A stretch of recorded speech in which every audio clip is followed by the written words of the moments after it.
एक छोटे से गांव में दो भाई रहते थे, बड़ा भाई रमेश और छोटा भाई सुरेश।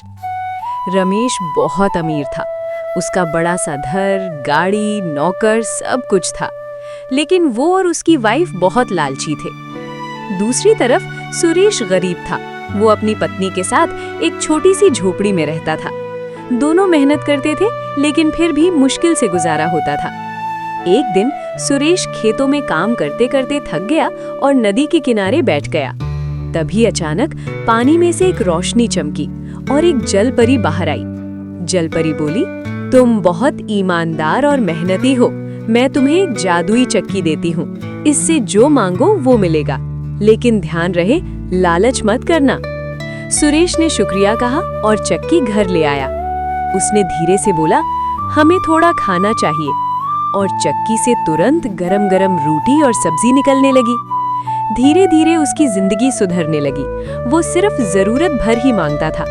एक दिन बड़ा भाई रमेश को पता चला। वो तुरंत सुरेश के घर गया और चक्की देखकर उसकी आंखों में लालच आ गया। रमेश ने धोखे से वो चक्की चुरा ली। घर आकर उसने कहा, मुझे सोना चाहिए। चक्की ने सोना निकालना शुरू कर दिया और करती ही गई। रमेश चिल्लाया, बंद हो जा, पर उसे बंद करना नहीं आता था।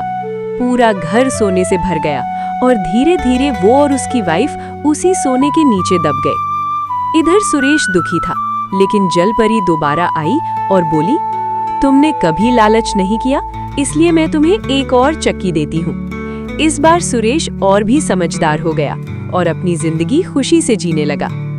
इसलिए कहते हैं, जरूरत से ज्यादा चाहना ही लालच है, और लालच का अंजाम हमेशा बुरा होता है।